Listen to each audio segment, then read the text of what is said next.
Three. Welcome, everybody, to this month's edition of Proactive Training Solutions Live.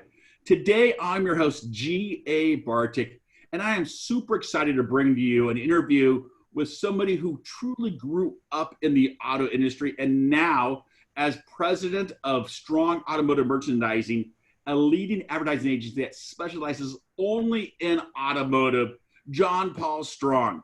And I got to tell you, he has his thumb on the pulse of what's happening nationwide in dealerships, and obviously a true car lover too.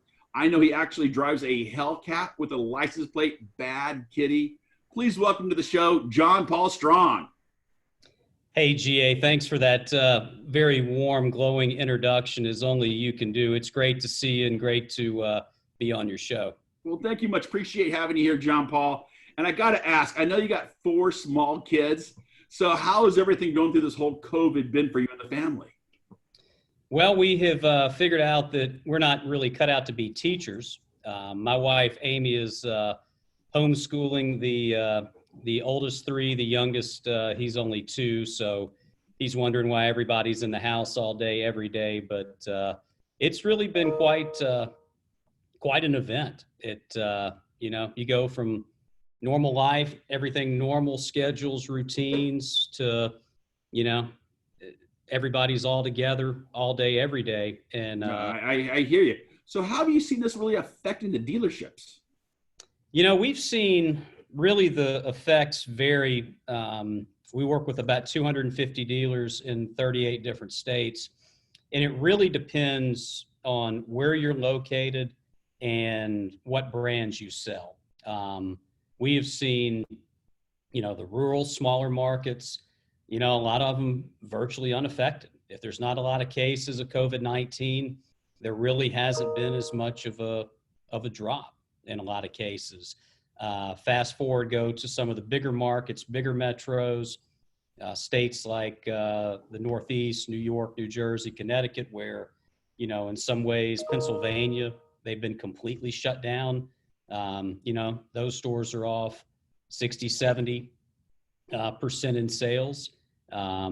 Vice versa, the other markets, the smaller, more rural, mid-size, they might be off 10, 20, 30. Some dealerships are actually up year over year. We had a group of stores in the Mid-Atlantic region that all posted, one gentleman owns 5 different Chrysler stores. They were actually, 4 of them were up year over year in the month of April. So, it really depends on the brand. It depends on the location, and it depends on what each state did as far as the orders and closings.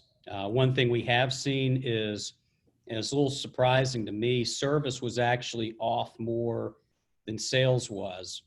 And I think what that comes down to, if somebody's got to get a transmission worked on or needs new tires, they'll go do a major service. Whereas the oil change, kind of routine maintenance stuff, a lot of people are putting that on hold, that on pause until, this is all over. I know people's driving habits have changed. So for sure, you're not, commuting like you once were. You're not taking weekend trips like you once were. So, from that standpoint, that has affected the service side a little more probably than anybody really thought it would. Wow. And so some of the dealerships you said are turning some really good numbers. What are some of the best practices you've seen these dealerships do to be able to sell in an environment like today?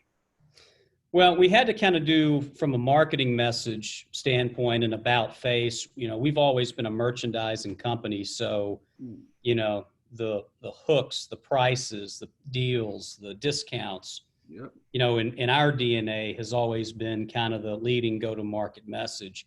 And we really had to wheel around on that to make sure we talked about a message of what we're doing to be safe, what we're doing to take care of people, what we're doing to, have a safe environment for our customers to come to, and then offer, home delivery, valet service, concierge service for that group of people that just doesn't want to come in, that wants everything, from the store to their door, from the dealership to their house or apartment or, place of residence.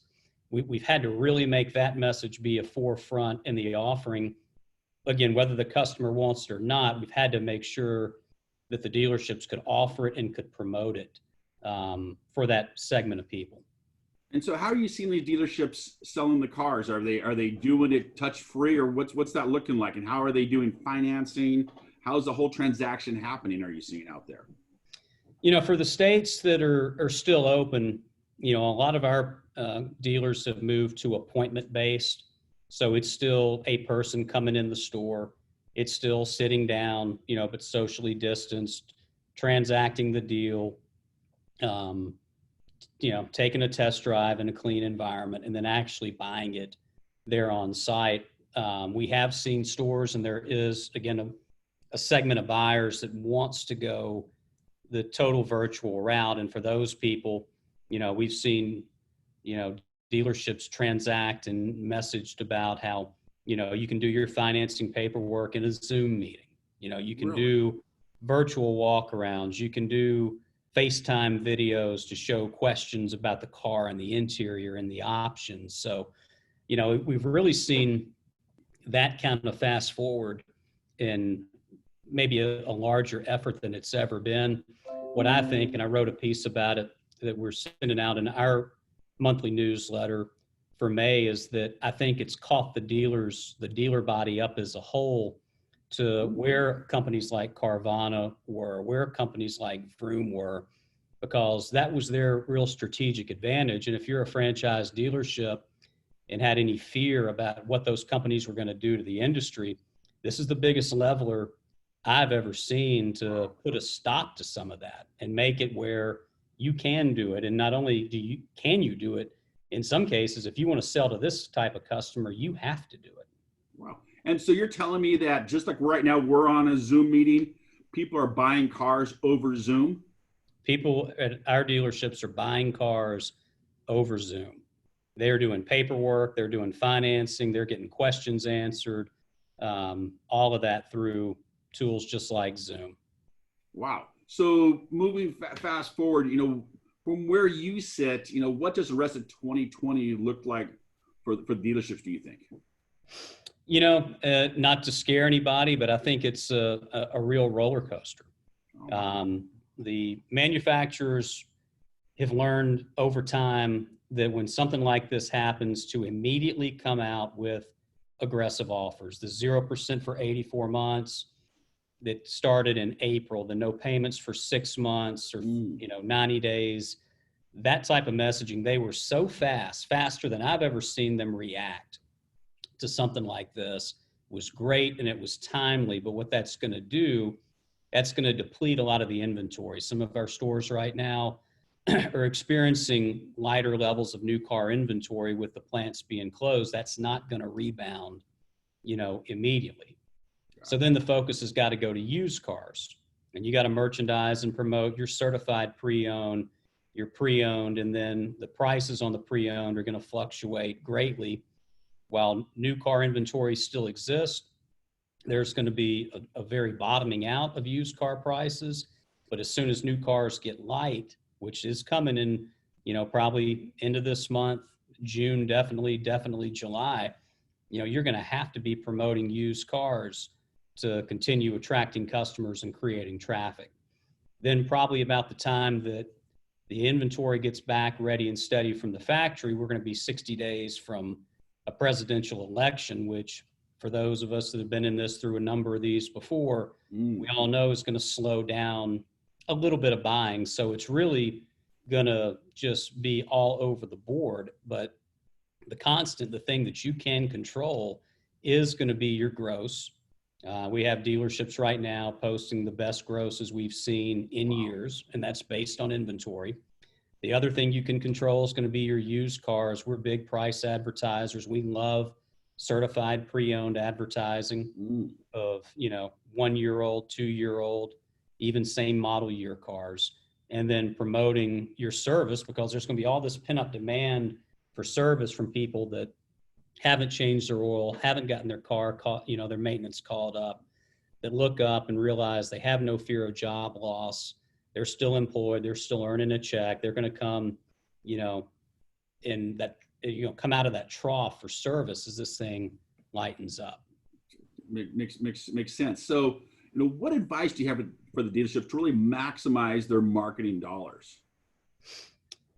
Start with the most impactful, lowest funnel things you can do first, and that's things like online search and, social media dollars, promoting all this stuff you're doing.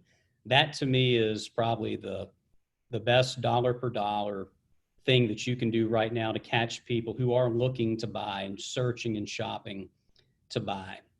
The other thing, we did a lot of this for our clients. We went to TV stations, cable companies, radio stations across the country, and basically were able to run schedules at half price or run schedules that for clients that had annual buys in the month of April. Many of them were able to run for free and get up to half of what their current or their previous schedule would have been based on your relationships and partnerships. So start low funnel first, but then take advantage of deals in, an unprecedented time, because you've got a lower cost per thousand to reach an audience, and you got everybody sitting at home with the TV on watching, they're watching the news. They're seeing what's open locally. They're seeing what's, the states saying, what their counties are saying. So viewership is up.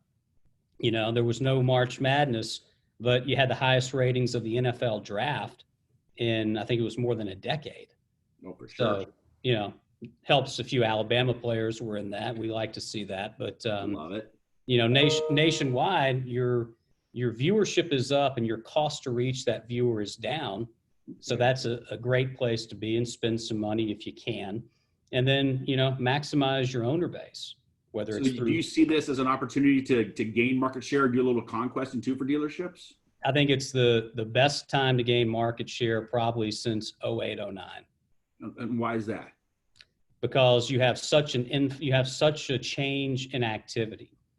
You have, some people going dark. You have some manufacturers light on inventory. I mean, you have some that are heavy. You have a better opportunity now because there's less out in the market. From a messaging standpoint, you have a better opportunity in the next 90 days to gain market share than you've ever had before if you're willing to invest in some form of promotion. Wow, very cool. And so like I told you, everybody, he's got his thumb on the pulse of what's happening out there. And it sounds like if you're out there conducting business, you're going to be successful right now. And so, John Paul, if they would like to get a hold of you and talk to you a little bit more about this, how could they do that? Very simply, my email is jp@strongautomotive.com. Comes directly to me. Send something to jp@strongautomotive.com. We're offering to do free marketing assessments, budgetary assessments for anybody, anywhere, whether you work with us or not. And there's no obligation to show you what we see, what we would do. That's taking a look at how many people you have in your database, how many emails you have, how much site traffic you're getting a month, and what the landscape of your media market would look like. Very, very cool, John Paul. And so John he's going to get your phone to ring. He's going to get your internet hopping. But the key is, what are your salespeople saying to maximize your ROI? And that's really where we come in. And we have all kinds of new COVID content on what to say, how to say it to get the buyers interested. How do you conduct a Zoom sale? And if you're not part of Alan Ram's Proactive Training Solutions, we're offering a free 30-day trial too. So if you want to get a hold of him, I'm GA@proactivetrainingsolutions.com. And I was going to say, hey, John Paul, it is a pleasure. Thank you so much for being part of the show, but more importantly, for just giving us the insights of what's happening out there in this unprecedented time. Thanks a lot, John Paul. Really appreciate it. Thank you, GA. Thanks for having me. All right, everybody, have a great day. Now go out and sell something.